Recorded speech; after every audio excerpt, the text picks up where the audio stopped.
Welcome to iDream media. So జనరల్‌గా మనం నిద్ర లేస్తానే ఉదయాన్నే కొన్ని రకాల సింప్టమ్స్ కనిపిస్తూ ఉంటాయి. అంటే కళ్ళు ఉబ్బులుగా, కాళ్ళు ఉబ్బులుగా, సో లో ఎనర్జీగా, సో ఇలాంటివి. ఇవన్నీ ఏంటి? ఇవన్నీ సీరియస్ సింప్టమ్సేనా? డాక్టర్ దగ్గరికి వెళ్ళాల్సిన అవసరం ఉంటుందా? పూర్తి వివరాలు తెలుసుకుందాం. మనతో పాటు ప్రముఖ internal medicine specialist doctor Rajesh Ukkala గారు ఉన్నారు. డాక్టర్ గారు నమస్తే అండి. నమస్తే. డాక్టర్ గారు జనరల్‌గానే అంటే ఒక్కొక్కసారి ఉబ్బులుగా ఉండడము, కాళ్ళు ఉబ్బులుగా ఉండడము, నీరసంగా ఉండడం ఇట్లా సర్వసాధారణంగా ఒక్కొక్కసారి చూస్తాం. కానీ ఇది రెగ్యులర్‌గా ఉంటే ఏంటని అర్థం? సో మీరన్నట్టు ఎప్పుడన్నా ఎక్సెస్ అమౌంట్ ఆఫ్ స్ట్రెస్ ఏ హ్మ్. ఫార్మాట్‌లో ఉన్నా గానీ, అంటే నిద్ర తక్కువైనా గానీ, స్ట్రెస్ పెరిగినా గానీ, స్ట్రెస్ పెరిగినప్పుడు కాస్త బీపీ లెవెల్స్ పెరగడం, హ్మ్. మొహం కాస్త వాచినట్టు అనిపించడం పక్క హ్మ్. రోజు చాలామంది గమనిస్తూ ఉంటాం. అయితే అది కాన్స్టెంట్‌గా హ్మ్. డైలీ రొటీన్‌గా కనిపిస్తున్నప్పుడు ఇది కొన్ని డిసీజెస్‌కి సంకేతాలు. హ్మ్. సో మోస్ట్ కామన్‌గా ఇట్లాంటి వాటికి సంబంధించి మాట్లాడుతున్నప్పుడు ఆహ్, అవయవాల గురించి మనం డిస్కస్ చేసుకోవాలి. హ్మ్. దాంట్లో హార్ట్ ముఖ్యం, లివరు, హ్మ్. కిడ్నీ అండ్ బ్లడ్ ప్రెషర్ అనేది హార్ట్‌తో హ్మ్. ముడిపడి ఉంటుంది కాబట్టి అది కూడా కనెక్టెడ్‌గా ఉంటుంది. సో వీటికి సంబంధించి ఎక్కువగా ఇట్లాంటి ప్రజెంటేషన్ అనేది ఉంటుంది. సో తరచుగా పేషెంట్ చెప్పేది ఎలా ఉంటుందంటే కళ్ళు చిన్నగా అయిపోయినాయి, హ్మ్.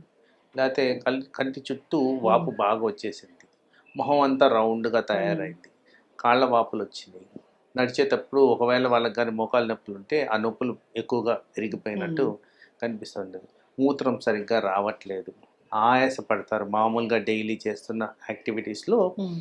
ఆయాసపడుతూ చేయడం అనేది జరుగుద్ది, వీక్నెస్, చేతకాకపోవడం, ఫెటీగ్, హ్మ్. ఇలా అండ్ జీర్ణాశయానికి సంబంధించి కూడా హ్మ్. ఎక్కువగా మలబద్ధకం రావడం, హ్మ్.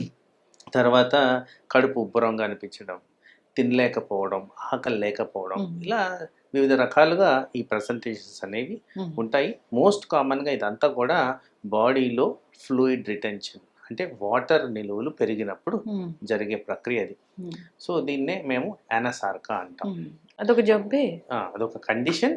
హ్మ్. వీటిలన్నిటికి ముడిపడిన జబ్బు. సో హ్మ్. వివిధ రకాలుగా ఈ హ్మ్. అవయవాల వల్ల హ్మ్. ఎక్సెస్ అమౌంట్ ఆఫ్ ఫ్లూయిడ్ బాడీలో జమ అయినప్పుడు ఇలాంటి ప్రక్రియ జరిగేదానికి హ్మ్. ఆస్కారం ఉంది. హ్మ్. సో ఇలాంటిది పర్సిస్టెంట్‌గా డెవలప్ అవుతున్నప్పుడు, ఒక రోజంటే ఓకే, కారణాలు వేరుగా చెప్పాను. పర్సిస్టెంట్‌గా 2, 3 రోజులు ఇలాగ వస్తుందంటే తప్పనిసరిగా మనం డాక్టర్‌ని కలిసి అనలిటికల్‌గా దాన్ని గమనించుకోవడం ముఖ్యం. హ్మ్. ఎందుకంటే డిలే చేస్తే ఇవన్నీ చాలా క్రూషియల్ ఆర్గన్స్. హ్మ్. ఇప్పుడు హార్ట్ అనేది వెరీ వెరీ వైటల్ ఆర్గన్, హ్మ్. అలాగే కిడ్నీ. సో ఇలాంటి వాటికి ఫెయిల్యూర్ దారి తీయకుండా మనం కాపాడుకోవడం అనేది ముఖ్యమైన అంశం. ఇదంతా వార్నింగ్ సైన్స్ ప్రీ సిమ్ప్టమ్స్ లాగా చూసుకోవాలా? ఎస్. ఓకే. తర్వాత ఆ! లెస్ ప్రాబ్లమాటిక్ ఉన్న కండిషన్స్‌లో హ్మ్. థైరాయిడ్ ఒకటి, తర్వాత ఐరన్ డెఫిషియన్సీ అనీమియా హ్మ్. ఆర్ న్యూట్రిషనల్ అనీమియా, హ్మ్. లేకపోతే excess amount of water consumption, హ్మ్. ఇలాంటి వాటిల్లో కూడా ఇట్లా వాపులు అనేది కనిపిస్తాయి, కానీ ఇవి లెస్ సిగ్నిఫికెంట్గా ఉండేవి. హ్మ్. బట్ ఏదున్నా కానీ మనం డాక్టర్ని సంప్రదించి ఏ హ్మ్. కారణంగా ఇది వస్తుంది అనేది హ్మ్. మన అనలిటికల్గా ఇన్వెస్టిగేషన్ పరంగా కూడా హ్మ్. క్లియర్ చేసుకోవడం అనేది ఇంపార్టెంట్. అది ఓన్లీ కిడ్నీకి సంబంధించిన ఇష్యూ అయితే కాళ్ళ వాపులు కనిపిస్తాయని చెప్తారు కదా డాక్టర్ గారు. అదెట్లా ఉంటుందసలు? సో ఓన్లీ కిడ్నీకి సంబంధించిందంటూ ఏముండదు. ఈ హ్మ్. అవయాల్లో ఏదైనా, బికాస్ ఈ అవయాలు అన్నీ కనెక్టెడ్ సర్క్యులేషన్‌లో. హ్మ్. సో ఈ అవయాల్లో ఏ ప్రాబ్లమ్ పడినా గానీ, హ్మ్. అంటే మాకు మెడికల్ పరంగా కిడ్నీని అండ్ హార్ట్‌ని కనెక్ట్ చేసేదాన్ని హ్మ్. కార్డియో రీనల్ సిండ్రోమ్ హ్మ్. అంటాం. అలాగే కిడ్నీని, లివర్‌ని కనెక్ట్ చేసేదాన్ని హ్మ్. Hepato renal syndrome. ఇవన్నీ ఎస్టాబ్లిష్డ్ ఫ్యాక్ట్స్. హ్మ్. అంటే కామన్ మ్యాన్‌కి తెలియకపోవచ్చు. సైన్స్ ప్రకారం వీటిలన్నిటికి ఎస్టాబ్లిష్మెంట్ ఉంది. ఈ హ్మ్. సర్క్యులేషన్ అంతా కనెక్టెడ్ ఉంటది. హ్మ్. ఈ కారణంగా వచ్చింది, ఈ కారణంగా వచ్చిందనేది హ్మ్. ప్రత్యేకంగా దానికి సంబంధించిన పరీక్షలు చేస్తే గానీ హ్మ్. మనకి డెసిషన్ అనేది తీసుకోలేము.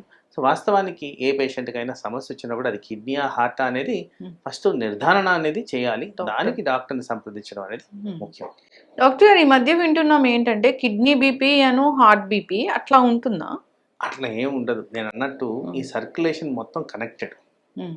హార్ట్‌కి, హ్మ్. కిడ్నీకి కనెక్షన్ ఉన్న కొన్ని హార్మోన్స్ ద్వారా హ్మ్. ఈ బ్లడ్ ప్రెషర్ అనేది రెగ్యులేట్ అవుద్ది. సో కొన్ని ఎంజైమ్స్ మనకి కిడ్నీ దగ్గర ఉత్పత్తి అవుతాయి, కొంత బ్లడ్ ప్రెషర్ అనేది హార్ట్ దగ్గర ఉత్పత్తి అవుద్ది. వీటిలన్నిటిని రెగ్యులేట్ చేసే విధంగా బ్రెయిన్ ఫంక్షనాలిటీ మెయింటైన్ చేస్తుంది. సో వీటిలన్నిటి మీద మనం బ్యాలెన్స్డ్గా ఉంటేనే బ్లడ్ ప్రెషర్ అనేది అదుపులో ఉండే విధంగా పనిచేస్తుంది. కళ్ళు తిరుగుతున్నాయి పొద్దున్న నిద్ర లేస్తానే అంటే? కళ్ళు తిరుగుతున్నాయంటే అగైన్ దీనికి చాలా రకాలుగా మనం చెప్పుకోవచ్చు. వాస్తవానికి ఇప్పుడున్న పరిస్థితుల్లో ఎక్కువగా మానసిక రోగాలు, తర్వాత నిద్ర లోపం, ఇవి రెండు చాలా ఫ్రీక్వెంట్గా కళ్ళు తిరిగేదానికి ఛాన్స్ ఉంది నిద్రలో ఏంగానే అంటే. తర్వాత రక్తహీనత, బ్లడ్ ప్రెషర్ వేరియేషన్స్లో లో కావచ్చు హై కావచ్చు, రెండిట్లో కళ్ళు తిరిగేదానికి ఛాన్స్ ఉంది. అలాగే లో షుగర్ వల్ల కళ్ళు తిరిగేదానికి ఛాన్స్ ఉంది. ఈ మధ్య కాలంలో కొత్తగా విటమిన్ లోపాలు చాలా ఫ్రీక్వెంట్గా వీటి కారణంగా కూడా కళ్ళు తిరగడం గమనిస్తాం. తర్వాత ప్రత్యేకంగా చెవుకు సంబంధించిన డిసీజెస్, వాటిలో కూడా ఈ వర్టిగో అంటుంటాం, ఆ కళ్ళు తిరిగే సమస్య, దాంతో ప్రజెంటేషన్ ఉండేదానికి ఆస్కారం ఉంది.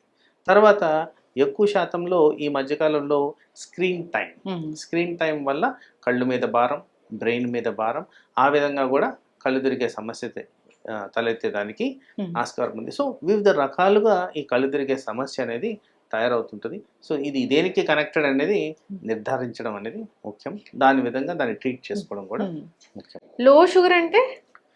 హైపోగ్లైసీమియా ఈజ్ లో షుగర్ అంటే జనరల్గా యాక్సెప్టబుల్ లెవెల్ ఆఫ్ షుగరు 90+10 అంతే. సో 70 అండ్ బిలో వెళ్తున్నప్పుడు దీన్ని లో షుగర్ కింద కన్సిడర్ చేస్తారు. మనకి క్లినికల్ సిగ్నిఫికెన్స్ కూడా బ్రెయిన్ మీద ఎఫెక్ట్ అయ్యే విధంగా మనకి సిమ్టమ్స్ కనిపిస్తుంటాయి. అంటే తరచుగా తలనొప్పో, తల తిరుగుతుందో, ఆలోచించలేకపోతున్నాము, నీరసం కనిపించడం, ఇవన్నీ కూడా న్యూరోగ్లైకోపీనియా అంటే బ్రెయిన్ మీద పడిన షుగర్ ఒత్తిడి, లో షుగర్ వల్ల వచ్చే ఒత్తిడి. దాన్ని కొద్దిగా సీరియస్గా తీసుకోవాలి. అది సరిగ్గా ట్రీట్ చేయని పక్షంలో అది కోమాకి స్లిప్ అయ్యేదానికి ఛాన్స్ ఉంది. బ్రెయిన్ ఎక్కువగా తీవ్రంగా ఎఫెక్ట్ అయ్యేదానికి కూడా ఛాన్స్ ఉంది. కాబట్టి దాన్ని అర్లీ డిటెక్షన్ అండ్ ప్రివెన్షన్ అనేది చాలా ఇంపార్టెంట్. ఎట్లా డిటెక్షన్? షుగర్ టెస్ట్ చేసుకోవడమే. ఒకటి ఏంటంటే ఫస్ట్ ఆఫ్ ఆల్ ఒక షుగర్ పేషెంట్ దగ్గర ఎప్పుడు కూడా గ్లూకోమీటర్ అనేది కంపల్సరీ పెట్టుకొని ఉండాలి. ఎందుకంటే మందులు వాడుతున్నప్పుడు సరిగ్గా తినకుండా ఉన్నందుకు, అబ్నార్మల్గా మందులు వేసుకున్నందుకు, ఈ మధ్య తరచుగా ఈ ఆల్కహాల్ తీసుకున్నప్పుడు కూడా ఇంటరాక్షన్ మూలాన వేరియేషన్స్ రావడం, ఇలాంటివన్నీ జరుగుతాయి. కాబట్టి సో ఆ షుగర్ మీటర్ ద్వారా మనం నిర్ధారించుకోవడం ముఖ్యం. తర్వాత ఎలా తెలుస్తుంది పేషెంట్? ముఖ్యంగా డయాబెటిక్ పేషెంట్స్లో తల తిరిగినట్టు అనిపించడం, చెమటలు పట్టడం, చల్లగా అంటే ఎక్స్ట్రిమిటీస్ చల్లగా అయిపోవడం, ఎక్స్ట్రిమిటీస్ అంటే కాళ్ళు చేతులు చల్లగా అయిపోవడం, చేత కాకపోవడం, లేలేకపోవడం, డిస్ఓరియంటెడ్గా ఉండడం, జవాబు సరిగ్గా ఇవ్వకపోవడం, ఇలాంటివన్నీ కూడా లో షుగర్ సంకేతాలు. సో అలా అంటున్నప్పుడు ఒకసారి చెక్ చేసుకొని నెక్స్ట్ కరెక్టివ్ మెజర్స్ ఇవ్వడం అనేది ముఖ్యం. చాలామంది తరచుగా నేను క్లినికల్ ప్రాక్టీస్లో గమనించేది అంటే, సపోజ్ బీపీ వల్ల కళ్ళు తిరిగింది అనుకున్నాం, వీళ్ళు షుగర్ డౌన్ అయిందని చెప్పి షుగర్కి మందులు ఇచ్చేస్తున్నారు, ఆ షుగర్కి రెమెడీస్ ఇస్తున్నారు.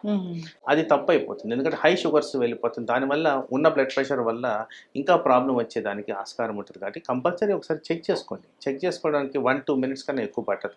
చేసుకున్న తర్వాత కరెక్టివ్ మెజర్స్ తీసుకోవడం అనేది ముఖ్యం. షుగర్ పేషెంట్స్లోనే లో షుగర్ చూస్తామా మనం? ఎక్కువ శాతం 99% శాతం షుగర్ పేషెంట్స్లోనే లో షుగర్ అనేది వస్తుంది. ఎందుకంటే బాడీలో షుగర్ నిలువలు అధికంగా లివర్లో ఉంటాయి. అట్లీస్ట్ 3 to 4 days మనకి రికవర్ అయ్యే విధంగా ఉంటాయి. కాబట్టి అంత త్వరగా నార్మల్ పర్సన్లో షుగర్ డౌన్ అయ్యే విధంగా కనపడదు. కాబట్టి unless there is a mechanism, medicines ద్వారానే ఎక్కువ శాతంలో ఈ షుగర్ డౌన్ అయ్యేదానికి ఆస్కారం ఉంది. ఇట్లాంటి ఏ లక్షణాలు కనిపించినా, కళ్ళు తిరిగినట్లు, లో ఎనర్జీ, కాళ్ళు ఉబ్బులు, కళ్ళ చుట్టూ ఉబ్బులు, ముఖం ఉబ్బినట్లు, ఇలా ఏది అనిపించినా హోమ్ రెమెడీస్ ఇలాంటివి మనం చాట్ జీపీటీలో ఇలాంటి వాటిని అడగకుండా డాక్టర్ని సంప్రదిస్తే మంచిది. 100%. అండ్ ఫస్ట్ ఎయిడ్ పరంగా మనం ఇంట్లోనే షుగర్ చెక్ చేసుకోవడం, బ్లడ్ ప్రెషర్ చెక్ చేసుకోవడం తప్పనిసరిగా గమనించుకోవాలని కూడా చెప్తాను. ఎస్, చక్కటి ఇన్ఫర్మేషన్ డాక్టర్ గారు. అందరు ఫాలో అవ్వాలని కోరుకుందాం. ఇవన్నీ ప్రీ సిమ్టమ్స్, ముందుగానే చెప్తున్నాయి మనకేదో వస్తుంది అని అన్నప్పుడు అని మనకు తెలిపే సంకేతాలు. వీటిని డాక్టర్ దగ్గర మనం కరెక్ట్గా చెప్పినట్లయితే వాళ్ళకి ట్రీట్మెంట్ అనేది జరుగుతుంది. చక్కటి ఇన్ఫర్మేషన్ అండి, ఫాలో అవ్వాలని కోరుకుందాం. ధన్యవాదాలు. And for more videos, please subscribe to iDream. Please subscribe to iDream. Please subscribe iDream. And please subscribe to iDream. For more videos, subscribe to iDream. please like, share and subscribe to the channel. Congratulations, iDream. Subscribe to iDream. Subscribe to iDream. So subscribe to iDream Media. IDream team అందరికీ huge congratulations. Please subscribe iDream Media. Please subscribe to iDream. Subscribe iDream. Please subscribe to I dream.